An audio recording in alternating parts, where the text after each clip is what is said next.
요한복음 6장 16절로 21절에 있는 말씀을 다시 읽겠습니다. 저물매 제자들이 바다에 내려가서 배를 타고 바다를 건너 가버나움으로 가는데 이미 어두웠고 예수는 아직 저희에게 오시지 아니하셨더니 큰 바람이 불어 파도가 일어나더라. 제자들이 노를 저어 10여리쯤 가다가 예수께서 바다 위에 걸어 배에 가까이 오심을 보고 두려워하거늘 가라사대 내니 두려워 말라 하신대 이에 기뻐서 배로 영접하니 배는 곧 저희의 가려던 땅에 이르렀더라. 오늘 말씀을 시작하면서 시를 한 편 선물해 드리겠습니다. 제목은 등에 있는 짐, 정채봉 시인이 쓴 시입니다. 내 등에 짐이 없었다면 나는 세상을 바로 살지 못했을 것입니다. 내 등에 있는 짐 때문에 늘 조심하면서 바르고 성실하게 살게 됩니다. 이제 보니 내 등의 짐은 나를 바르게 살도록 한 귀한 선물이었습니다. 내 등에 짐이 없었다면 나는 사랑을 몰랐을 것입니다. 내 등의 짐의 무게로 남의 고통을 느꼈고 이를 통해 사랑과 용서를 알았습니다. 이제 보니 내 등의 짐은 나에게 사랑을 가르쳐준 귀한 선물이었습니다. 내 등에 짐이 없었다면 잠깐만요. 제가 다시 읽겠습니다. 내 등에 짐이 없었다면 나는 아직도 미숙하게 살고 있었을 것입니다. 내 등에 있는 짐의 무게가 나의 삶의 무게가 되어 그것을 감당하게 하였습니다. 이제 보니 내 등의 짐은 나를 성숙시킨 귀한 선물이었습니다. 내 등에 짐이 없었다면 나는 겸손과 소박함의 기쁨을 몰랐을 것입니다. 내 등의 짐 때문에 나는 늘 나를 낮추고 소박하게 살게 됩니다. 이제 보니 내 등의 짐은 나에게 기쁨을 전해준 귀한 선물이었습니다. 물살에 센 냇물을 건널 때는 등에 짐이 있어야 헛바퀴가 돌지 않듯이 내 등의 짐이 나의 불의와 안일의 물결에 휩싸이지 않게 했으며 삶의 고개 하나하나를 잘 넘게 하였습니다.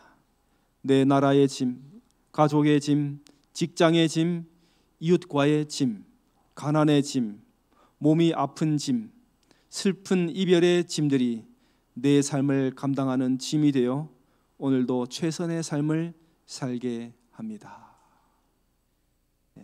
누구나 다 짐이 있죠. 짐 없는 사람이 어디 있을까요? 짐을 지고 살아갑니다. 인생에는 짐이 있죠. 자, 여러분들도 짐이 하나씩 있으시죠? 하나인지 둘인지 여러 개인지 알 수 없지만 짐이 여러 개 있습니다. 그런데 성경에 이것에 대하여 하나님은 우리에게 이렇게 말씀하셨습니다. 주께서 인생으로 고생하며 근심하게 하심이 본심이 아니시로다. 사람이 고생하고 고통하는 것을 예수님은 즐기지 않으십니다. 하나님의 본심은 그것이 아니라고 말하고 있습니다. 그렇다면 하나님의 본심은 무엇일까요? 왜 우리는 고생과 근심을 당하고 살아갑니까? 아담과 하와가 선악과를 먹고 선악을 알게 되었습니다. 타락을 하여 하나님과 이제 단절된 그때 하나님은 아담과 하와에게 가시덤불과 엉겅퀴를 주셨습니다.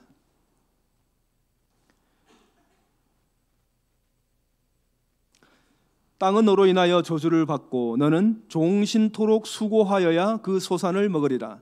땅이 내게 가시덤불과 엉겅퀴를 낼 것이라. 저주를 받았죠. 사람도 저주받고 땅도 저주받았습니다. 아담과 하와가 살아가야 될 저주 이후에, 타락 이후에 이 세상에서 땅은 그들에게 생계의 수단입니다. 땅 외에는 그들이 먹고 살 방법이 없습니다. 그런데 그 땅에 가시덤불이, 엉겅퀴가 뒤덮으실 것이라고 말씀하신 것입니다. 하나님은 왜 가시덤불과 엉겅퀴를 사람에게 주셨을까요? 우리는 이것을 어떻게 이해해야 할까요? 하나님은 무정하시네. 하나님은 벌을 주시는 하나님이시네 라고 이해할 수도 있겠습니다. 그런데 우리가 예레미야 예가에서 읽은 것처럼 하나님의 본심이 그것이 아니라는 것입니다. 우리의 삶에서 일어나는 많은 문제들은 하나님으로부터 온 것이 아닐 수 있다는 것입니다. 그것은 우리를 위한, 우리가 고통받는 것이 하나님의 뜻이 아니라는 것입니다. 이 부분에서 부조와 선지자 60쪽에는 이렇게 말씀하고 있습니다. 이제부터 사람의 운명이 될 수고와 염려의 생애도 사랑으로 지정된 것이었다. 사랑으로 지정된, 여기 사랑 앞에 무슨 글자를 집어넣으면 더 좋냐면 하나님의 사랑으로 지정된 것이었다. 그것은 그의 죄로 말미암아 필요하게 된 훈련으로서 식욕과 정욕의 방종을 억제하고 극기의 습관을 기르기 위한 것이었다. 자, 그것은 죄와 영락과 퇴화로부터 사람을 회복시키려는 하나님의 큰 계획의 일부분이었다. 자, 가시덤불, 엉겅퀴, 온갖 잡초들은 죄를 지은 인간을 위해서 하나님이 사랑으로 만들어 놓으신 것이었다는 것입니다. 이것은 죄로부터 인간을 보호하고 구원하려고 하는 하나님의 계획의 일부분이었다. 이런 시각, 이러한 관점, 이러한 안목이 우리에게 있어야 됩니다. 오늘 본문에 읽은 것처럼 이 본문의 사건은 예수님의 제자들이 호숫가에서, 호수 한가운데서 곤란한 지경에 있는 그런 사건을 기록해 놓았습니다. 그런데 바로 이 사건 이전에 무슨 사건이 있었냐면은 예수님의 오병이어 사건이 있었습니다. 그 다음에 그들이 호숫가에서 아주 사경을 헤매는 그러한 경험을 하게 되었습니다. 자, 5,000명의 사람을 먹였습니다. 떡 5개, 물고기 2마리로요. 떡을 먹고 배부른 수많은 이 군중들이, 그리고 그 군중의 일부가 예수님을 선지자로, 그리고 그분을 왕으로 세워야 된다고 생각했습니다. 일부의 사람들의 선동을 받아서 제자들도 예수님을 왕으로 세우려고 했습니다. 이때 예수님께서 그들의 목적을, 그들의 의도를 아셨습니다. 그래서 모든 떡 바구니를 다 챙기게 하셨습니다. 다 나눠주게 하시고요, 그 다음에 그 사람들을 다 집으로 돌려보냅니다. 제자들이요. 그리고 제자들을 갈릴리 건너편으로 빨리 건너가라고, 배를 타고 건너가라고 말합니다. 그리고 예수님은 산으로 올라가셨습니다. 오병이어의 기적은 해가 질 때 일어난 사건입니다. 사람들이 배가 고파가지고 하루 종일 예수님과 함께 있으면서 온갖 기적과 아름다운 많은 순간들, 찬양의 순간들, 이 순간들을 경험하면서 배고픔을 잊어버렸어요. 그래서 저녁이 되어서야 그들이 배고픈 것을 알게 되었습니다. 그때는 집으로 돌아가야 되는 시간이었습니다. 해가 지고 있었어요. 음식을 그들이 먹었습니다. 예수님께서 무리를 다 해산시키시고 배를 타고 건너가라고 그랬습니다. 가버나움으로 건너가라고 그랬습니다. 그런데 그때는 너무나 캄캄한 밤이었습니다. 사람들을 다 보내고 난 다음에 그들은 캄캄한 밤에 바다를 건너야 했습니다. 강한 바람이 불어서 파도가 높게 일어났습니다. 바람은 그들의 앞길을 막았습니다. 노를 젓느라고 몹시 애를 썼습니다. 보이지 않는 어둠, 캄캄한 밤의 그 어둠, 배를 뒤집을 만한 바람과 파도가 그들에게 닥쳤습니다. 그들은 죽지 않기 위해서 힘들게 버겁게 버티고 있었습니다.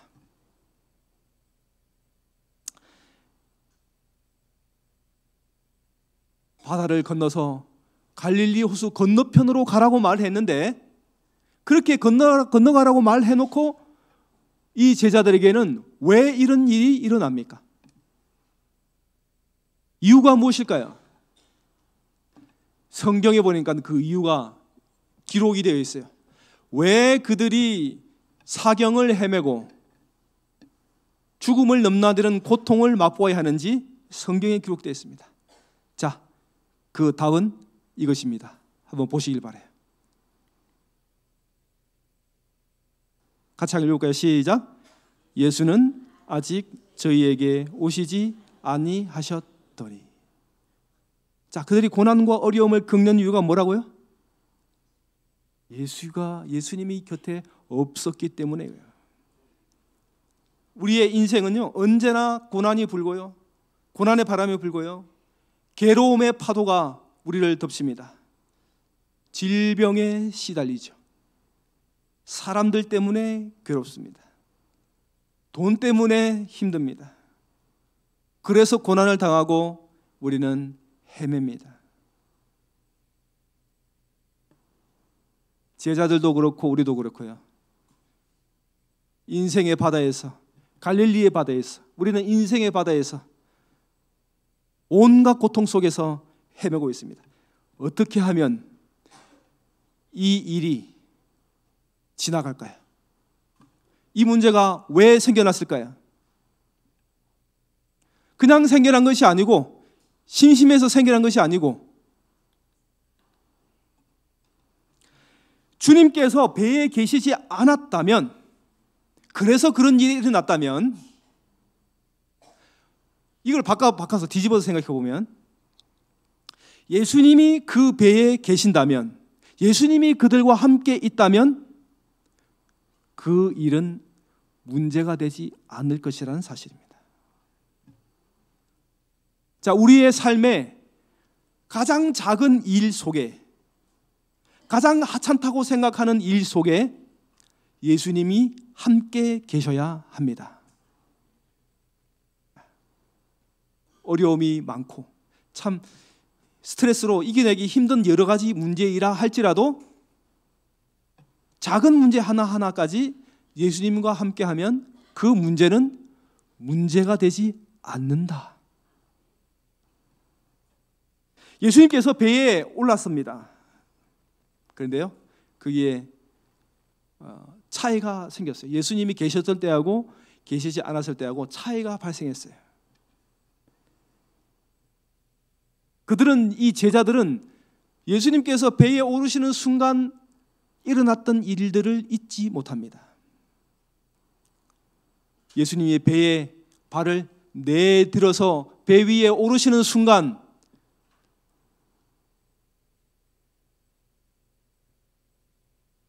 바람이 심하게 불고 파도가 높게 일었습니다. 배가 앞으로 나가지 않습니다.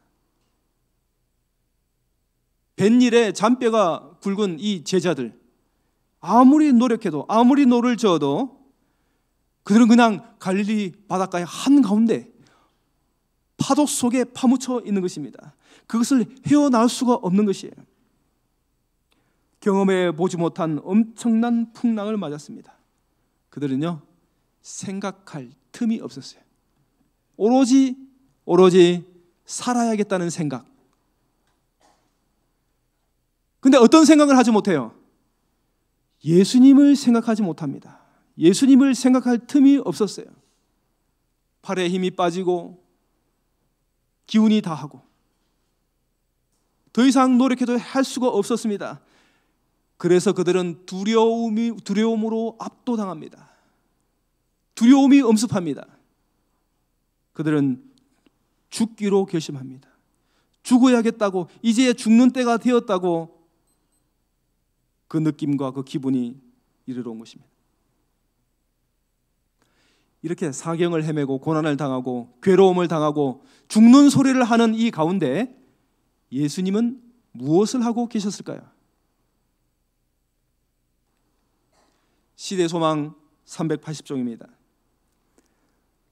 감찰하시는 자 예수께서는 해안에서 겁에 질려 태풍과 싸우고 있는 제자들을 보셨다. 예수께서는 일순간도 당신의 제자들을 잊지 않으셨다. 예수의 눈은 깊은 우수를 띠시고 폭풍에 시달리는 귀한 짐을 실은 배를 쫓으셨으니 이는 이 사람들이 세상의 빛이 될 것이었기 때문이었다. 노란 글씨 함께 읽겠습니다. 시작. 그들의 마음은 진정되고 거룩하지 못한 야심이 가라앉고 겸손히 도움을 요청하는 기도를 들었을 때 그들은 구조를 받았다. 예수님께서 풍랑 속에서 죽을 것 같은 고생하는 12명의 제자를 즐기면서 관람하신 것이 아니고요, 산에 올라가서 그들을 위해 기도했습니다. 그들을 위해 무엇을 위해 기도했을까요? 저들이 저 풍랑에서 저 파도를 이겨내고 또 지혜를 가지고 경험을 쌓아서 또 다른 풍랑을 잘 견딜 수 있도록 기도했을까요? 아니에요. 예수님께서 기도하신 것은 바로 전 사건에 연관되어 있습니다. 예수님을 이 세상의 메시아요, 이 세상의 왕으로 삼으려고 했던 그 더러운 마음, 그 더러운 마음을 완전히 제거하기 위해서 예수님께서 그들에게 고난을 허락하셨습니다. 전적으로 예수님을 바라보게 해요.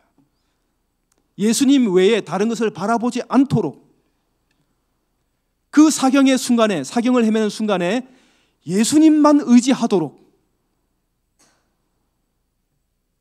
그래서 예수님께서 그들에게 다가오실 때 배에 오르시면서 그들에게 이렇게 말했습니다. 다 같이 해보겠습니다. 시작. 내니 두려워 말라. 내니 두려워 말라. 영어로는 It is I. It is I. 밤 사경이었다고 이렇게 기록이 되어 있습니다. 밤 사경. 밤 사경은 몇 시입니까 오늘날로?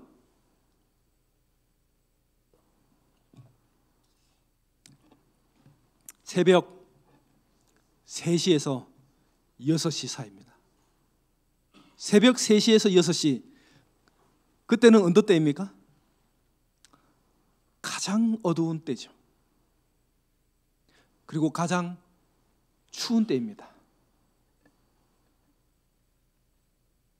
캄캄해요. 앞이 보이지 않습니다. 근데 저편에서 희미한 물체가 점점 가까이 다가옵니다. 무엇인가가 가까이 걸어오고 있는 느낌이 들렸어요. 예수님을 유령으로 착각하고 무서워서 소리를 지릅니다. 이때 주님께서 물 위에 걸어오셨다가 제자들의 배에 발을 얹어 넣으시면서 예수님께서 하신 말씀이 내니 두려워 말라 했습니다. 지금 제자들은요, 지금 거의 어떨까요? 온몸에 그냥 힘이 쭉 빠졌을 거예요. 육체적으로도 빠졌을 뿐만 아니라 정신적으로도 굉장히 피폐해져 있었고 완전히 에너지가 소진된 상태였을 거예요. 그때 예수님이 내니 두려워 말라고 가까이 다가오십니다. 그들은 그제야 한숨을 쉬고 안도의 한숨을 쉬기 시작했습니다. 내니 두려워 말라. 여러분 여기 이 말 중에 참 재미있는 말이 있어요. 내니 두려워 말라. 내다.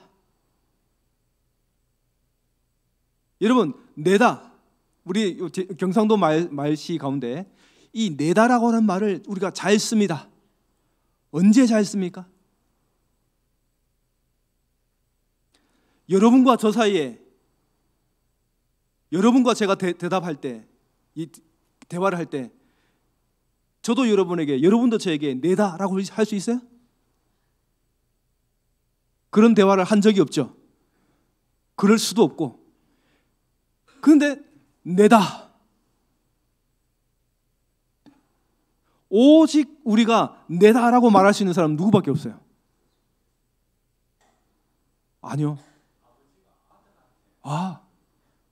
전화로 하죠. 전화를 하면 엄마가 뭐야? 내다. 밥 못나? 그 형님이 내다. 요즘 어째 지내노? 누나들이 내다. 요즘 뭐이 사노? 이 내다란 말은 누가 하는 거예요? 정말 친한 사람들끼리 하는 거예요. 저도 아버지한테 내다 할 수 있어요? 그건 좀 어렵지만은 이 내다라는 말은 정말 친한 말이에요. 근심과 걱정과 긴장감을 확 줄어들게 만드는 말이죠. 내다. 두려워 떨고 있는 제자들에게 예수님께서 편안한 말투를 던지십니다. 지금까지 그 상황을 보세요. 캄캄하죠. 바람이 불죠. 파도가 치죠. 완전히 지쳐있죠. 삶의 희망이 없어진, 이제 죽음을 바라보는 제자들 앞에 예수님께서 던지신 말은 내다. 죄를 지은 아담과 하와에게 예수님께서 다가가십니다. 이 아담과 하와는 이제 예수님께서, 하나님께서 너는 이제 죽어야 된다라는 그 말을 명심하고 있었습니다. 그런데 그들에게 다가온 한 소리는 너무나 친근한 소리였습니다. 아담아, 어디 있느냐? 이 말은 내다란 말이에요. 내다. 아담아, 어디 있느냐? 모세가 예수님께 물었습니다. 하나님께 물었어요. 하나님, 당신의 이름이 무엇입니까? 저에게 이렇게 어마어마한 사명을 갖다 주셨는데 이 어마어마한 사명을, 이 이스라엘 백성을 애굽에서 어떻게 탈출시킬 겁니까? 당신이 그렇게 말했는데 당신은 누구입니까? 물었습니다. 그때 하나님께서 나는 스스로 있는 자다. 그 말은 무슨 말이에요? 내다라는 뜻이에요. 내다. 하나님께서 그의 백성과 함께 하실 것을 다짐하는 말입니다. 이 내다라는 말이에요. 아담아, 어디 있느냐? 내다. 어디가 있느냐? 내다. 배에 물이 가득합니다. 파도가 노를 삼켜버렸습니다. 배와 함께 캄캄한 물 속으로 빨려 들어갑니다. 여러분, 캄캄한 밤에 바닷가에 가보셨어요? 캄캄한 밤에 배를 타보셨어요? 배에서 밑을 바라보면 어떻습니까? 그야말로 캄캄합니다. 그 캄캄한 바닷속으로 들어가 본다고 생각해 보세요. 나의 현실, 내 주변의 환경, 불확실한 미래, 이런 많은 인생의 파도들과 고난들로 인해서 우리는 염려합니다. 문제투성이죠. 문제가 문제를 낳고 그 문제가 다른 문제를 낳고 눈덩이처럼 불어오릅니다. 그러할 때 이 제자들뿐만 아니라 우리들에게도 그 문제를 바라보고 문제 속에 휩싸여 있는 것보다는 나니 두려워 말라는 그 예수님을 집중해서 바라보고 그분의 음성을 들어야 합니다. 그분의 음성과 함께하면 우리는 두려움 속에서도, 문제 속에서도 평안을 유지할 수 있는 것입니다. 영어로 말입니다. 방금 우리 첫 자매 불렀죠? 평안해. It is well 뜻이에요. 괜찮다. 하나님이 함께 하시면 괜찮다, 평안하다. 제자들이 밤중에서 풍랑을 만나서 그들이 죽었습니까? 죽지 않았습니다. 예수님이 그들을 구원해 줬어요. 그들을 살렸습니다. 많은 문제들 속에 우리가 괴로워하고 고민하고 살 수 있지만은 예수님의 이름을 찾고 그분의 손을 붙들고 있다면 우리는 평안을 유지할 수 있습니다. 고난 속에서도 노래를 부를 수 있어요. 십자가로 가까이, 죽어가는 침몰하는 타이타닉. 여러분 영화 보셨죠? 타이타닉. 그 어마어마한 배가 침몰해 가면 두동강 나서 침몰합니다.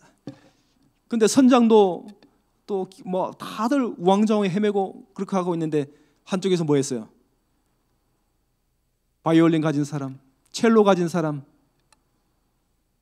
그 사람들이 모여가지고 뭐 하고 있어요? 노래를 부르고 있는 거예요. 십자가로 가까이. 노래를 부르고 있어요. 그 노래가 맞는지 모르겠어요. 십자가로 그 노래 맞나요?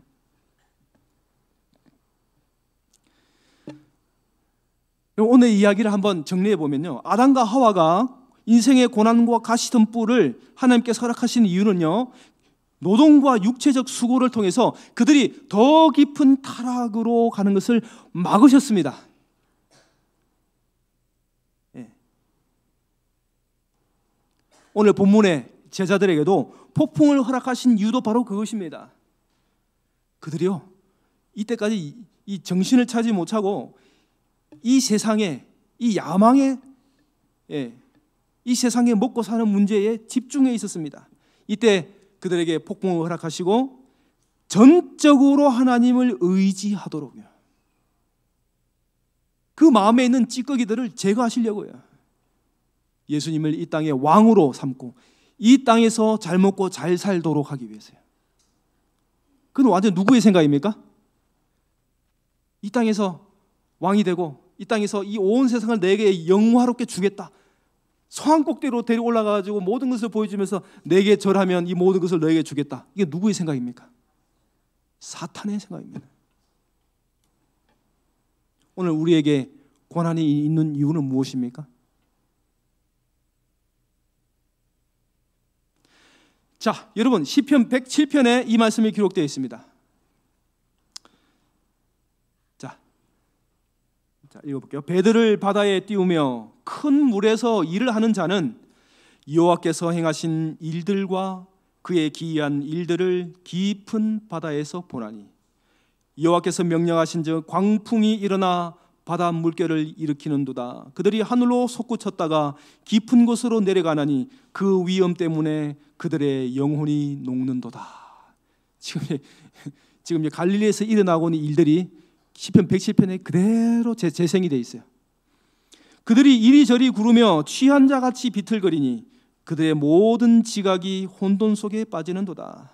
이에 그들이 그들의 고통 때문에 여호와께 부르짖음에 그가 그들의 고통에서 그들을 인도하여 내시고 광풍을 고요하게 하사 물결도 잔잔하게 하시는도다.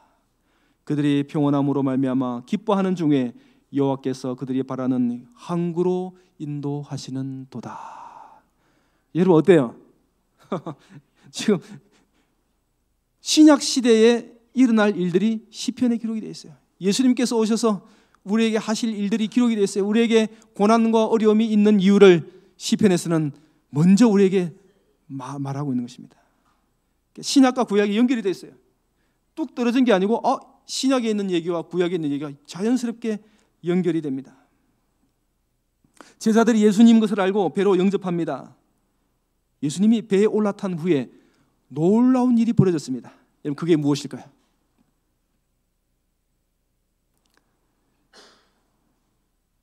바람이 멈췄습니다. 바람이 멈췄어요. 제자들이 얼른 배 안에 들어와 있는 물을 다 퍼냅니다. 그러니까 배가 어떻게 됐어요? 물에서 올라왔어요. 지금 배하고 물하고 거의 높이가 같았어요. 예수님이 오시자 바람이 그치고 그 물을 다 퍼냈습니다. 그리고 배는 곧 그들이 가려던 땅에 이르렀더라. 자, 누구와 함께 있으니까 그들이 가려고 하던 곳에 가게 됩니까? 여보세요. 이게 우리가요, 이 예수님께서 함께 하고 있다는 이 사실은 우리에게 이 죽음의 이 세상에서 하늘로 연결시켜 주시는 예수님의 놀라운 능력을 우리가 경험해야 합니다. 여러분 이 광풍, 고난, 어려움 이것은요 마지막 시대에 우리가 살고 있는 이 라오디게아 교회 시대 하나님의 이 은혜의 시기가 끝나려고 하는 이 시대에 어마어마한 광풍이 일 것이라고 말하고 있습니다. 누가복음 21장 25절에 1월 성신에는 징조가 있겠고 땅에서는 민족들이 바다와 파도의 우는 소리를 인하여 혼란한 중에 곤고하리라. 바다와 파도의 우는 소리. 마지막 시대예요. 예수께서 대답하여 가라사대 너희가 사람의 미혹을 받지 않도록 주의하라. 많은 사람이 내 이름으로 와서 나는 그리스도라 하여 많은 사람을 미혹해 하리라. 난리와 난리 소문을 듣겠으나 너희는 삼가 두려워 말라. 이런 일이 있어야 하되 끝은 아직 아니니라. 민족이 민족을 나라가 나라를 대적하여 일어나겠고 처처에 기근과 지진이 있으리니 이 모든 것이 재난의 시작이니라. 그때의 사람들이 너희를 환난에 넘겨주겠으며 너희를 죽이리니 너희가 내 이름을 위하여 모든 민족에게 미움을 받으리라. 그때 많은 사람이 시험에 빠져 서로 잡아주고 서로 미워하겠으며 거짓 선지자가 많이 일어나 많은 사람을 미혹하게 하겠으며 불법이 성함으로 많은 사람의 사랑이 식어지리라. 예수님께서 재림하시기 전에 반드시 어마어마한 세상의 풍랑이 닥칠 것입니다. 선지자는 우리에게 이 사건을 흔들림이라고 말했어요. 지금도 우리 교회 안에 흔들림이 있어요. 여러 가지 종류의 흔들림이 있어요. 교회를 흔들흔들하게 만들어요. 그래서 흔들흔들하면서 여기서 안정감을 찾지 못하고 튕겨져 나가는 사람이 있어요. 밖으로 나가는 사람이 있어요. 그런데 더 큰 흔들림이 우리에게 올 것입니다. 그때에 예수님이 계시지 않는다면 우리는 물 밖으로, 배 밖으로, 물 속으로 빠져드는 거예요. 자, 근데 우리가 염려할 필요가 전혀 없습니다. 그 배에 누가 계셨습니까? 예수님이 계셨습니다. 우리의 삶 가운데 예수님이 계신다면 우리는 염려할 필요가 없죠. 예수님이 계셔야 합니다. 매 순간 예수님이 계셔야 합니다. 내 마음을 예수님이 붙들어 주시기를 예수님의 손을 잡아야 돼요. 내 마음을 붙들어 달라고. 흔들리는 내 마음을 붙들어 달라고요. 모세가 나일 강가에서 목숨을 건졌죠. 3살 때 그는 나일 강가에서 그 물에서 목숨을 건졌습니다. 노아와 8 식구는요 노아 홍수 때에 목숨을 건졌습니다. 요나는요 3일 동안 고래의 뱃속에서 있다가 목숨을 건졌습니다. 제자들은 갈릴리에서 밤중의 풍랑 속에서 목숨을 건졌습니다. 바울은 그가 끌려가다가 로마로 가는 뱃속에서 목숨을 건졌습니다. 풍랑이 많고 가시덤불이 많은 이 세상 속에서도 우리는 구원함을 받고 넉넉히 하나님의 나라에 안전하게 들어가게 될 것입니다. 여러분, 우리가 이게 승리를 확신하는 이유가 무엇일까요? 바로 예수님 때문입니다.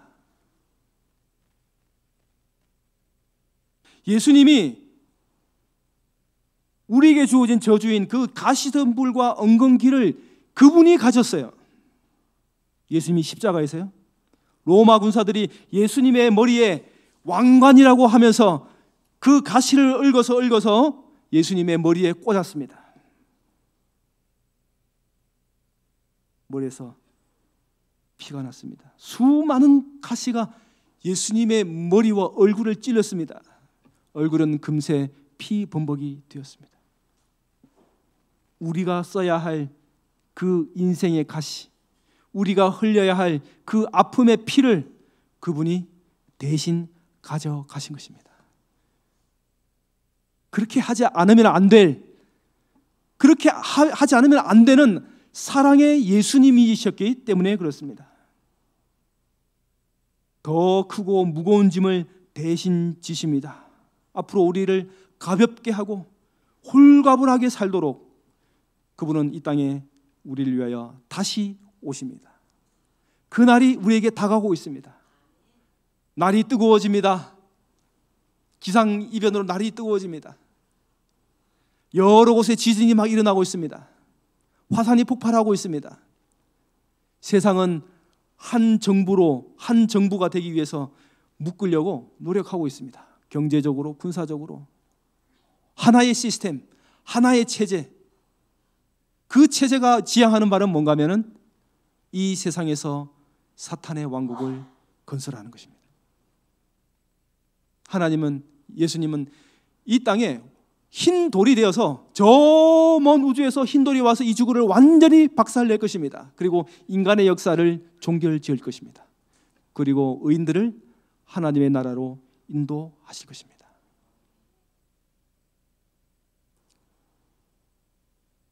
이게 조금 이렇게 망가졌는데요. 제가 읽어드리겠습니다. 장차의 생애에서는 이 땅에서 우리를 괴롭게 하고 실망케 했던 신비들이 밝혀질 것이다. 하늘에서요. 우리가 연구할 것입니다. 우리는 응답받지 못했던 것으로 보였던 우리의 기도와 좌절당했던 희망이 우리에게 가장 큰 축복이었다는 것을 알게 될 것이다. 우리는 모든 의무를, 비록 그것들이 아무리 비천해 보일지라도 하나님의 사업의 일부로서 신성한 것으로 여겨야 한다. 우리는 매일 다음과 같이 기도해야 한다. 주님, 다 같이 읽겠습니다. 시작. 주님, 나를 도와주셔서 최선을 다하게 하소서. 일을 더욱 잘하는 방법을 내게 가르쳐 주소서. 나에게 힘과 기쁨을 주소서. 나를 도와주셔서 나의 봉사가 주님을 즐거운 마음으로 섬기는 일이 되게 해 주소서. 그날이 다가옵니다. 그날이 점점 다가오고 있죠.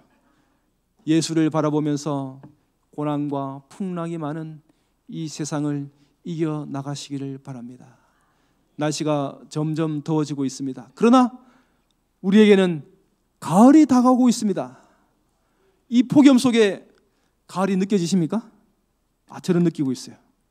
아침과 저녁에 어렵지만은, 현기증 나지만, 쓰러질 것 같지만은 가을이 다가오고 있다는 거예요. 예수님 의지하시면서 이 고난의 세계를 헤쳐나가는 힘을 얻게 되기를 간절히 바랍니다. 다 함께 일어나셔서 636장 찬미 부르겠습니다.